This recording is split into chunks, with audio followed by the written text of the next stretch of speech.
ඔයාට රෑ 10ට 11ටත් ෆ්‍රිජ් එකේ තියෙන පැණ්ඩස් කෑමක් කෑවේ නැත්තම් එයාට නිින්ද යන්නේ නැද්ද? එහෙම ඔයාට කන්න නැතු වුණත් එහෙම තිබ්බනම් හොඳයි කියලා හිතලත් ඇති.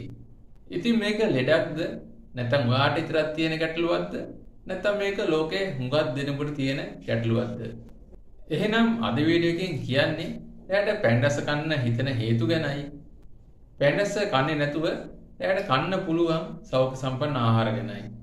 ඉතින් අපි ඉස්සෙල්ලාම කතා කරමු එයාට පැණ්ඩස් කන්න හිතෙන්නේ මොන වගේ කරුණු හින්දාද කියලා.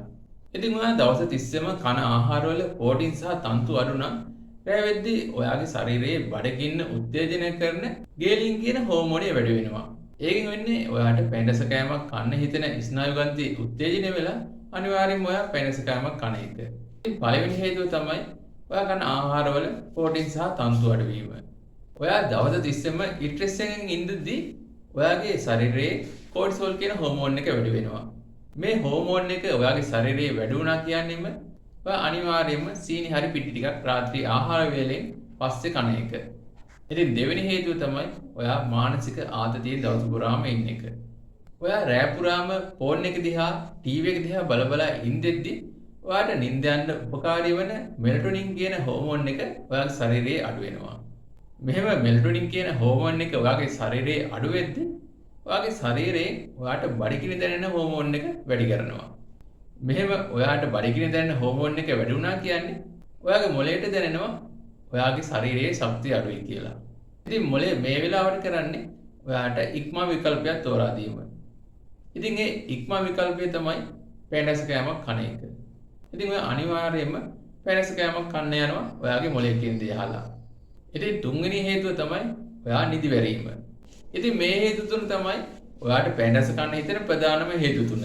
ඉතින් ඔයාට රැයට කෑම කාලත් ආයෙත් පැණ්ඩස් කන්න හිතෙනවා නම් ඔයා අනිවාර්යයෙන්ම කළ යුත්තේ රැය කෑමට නිවැරදි ආහාර තෝරා ගැනීම. එහෙනම් අපි දැන් කතා කරමු රැයට කන්න හොඳම සෞඛ්‍ය සම්පන්න ආහාර ගැන. බිත්තර කියන්නේ ප්‍රෝටීන් බහුල ආහාරයක්. ඔයා රැය කෑමට බිත්තරයක් එකතු කරගන්නවා කියන්නේ ඔයාගේ බඩ පිල්ලා කියන හැඟීම හැම වෙලේම දැනෙන එක. මේකෙන් වෙන්නේ ඔයාට පැණ්ඩස් කෑමක් කන්න හිතෙන හැඟීම නැති වෙන එක. ඒ වගේම ඔයා බිත්තර කෑවොත් ඔයාගේ මාංශ පේශීත් වර්ධනය වෙනවා. බඩවැල් වල සෞඛ්‍යයට වගේම සුවදායී නිින්දකට මුදවාපු කිරි උපකාරී වෙනවා. ඔයා රැට කිරි එකක් බිව්වොත් කිරි වල තියෙන ට්‍රිප්ටොෆෑන් කියන ඇමයිනෝ ආම්ලය ඔයාට සුවදායී නිින්දකට උපකාරී වෙනවා. රටකජු කඩලවල තන්තු බහුලයි. ඉතින් ඔයා රෑ ආහාරයට රටකජු හරි කඩල හරි ටිකක් එකතු කරගත්තොත් අනිවාර්යයෙන්ම ඔයාට බඩගින්න කියන හැඟීම නැතුව යනවා. ඉතින් ඔයාට රාත්‍රී ආහාරයෙන් පස්සේ පැණ්ඩස් කන්න හිතෙන හැඟීම් නැති කරගන්න ඔයාට සෞඛ්‍ය සම්පන්න විකල්ප දෙකක් තියෙනවා. ඒකෙන් පළවෙනි එක තමයි කෙසෙල් ගෙඩියක් හරි ඇපල් ගෙඩියක් ඔයාගේ රාත්‍රී කෑමෙන් පස්සේ ඔයා ආහාරයට ගන්න එක. දෙවෙනි එක තමයි මද උණුසුම් වතුර විද්‍රවකට මීපෙන් තේ හැන්දක් එකතු කරලා ඔයා බොන එක. ඔයා රාත්‍රී කෑමෙන් පස්සේ පැණ්ඩස් කනවා වෙනුවට සෞඛ්‍ය සම්පන්න විකල්ප දෙකක් විදිහට භාවිත කරන්න පුළුවන්. ඉතින් රැයට කන්න හොඳ ආහාර කිව්වා වගේම රැයට කන්න හොඳම නැති ආහාර ගැනත් මම මේ වීඩියෝ එකෙම කියන්නම්. අයිස්ක්‍රීම්, චොකලට්, පැණ්ඩස් කළ බීම, කේක්, සීනි අධික ආහාර රාත්‍රී කෑමට නුසුදුසු ආහාර වෙනවා.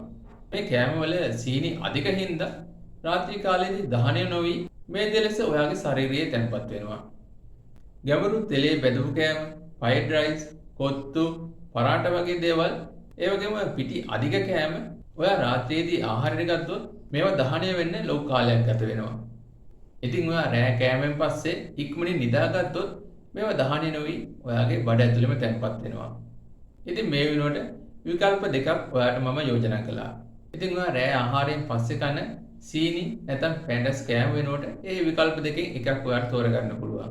ඉතින් පැණ්ඩස්ට පිටි කෑමට ඇබ්බැහි වෙන්නේ නැතුව රැයට කන්න හොඳ ආහාර ටිකක් ඔයා මේ වීඩියෝ එකෙන් දැනගත්තා.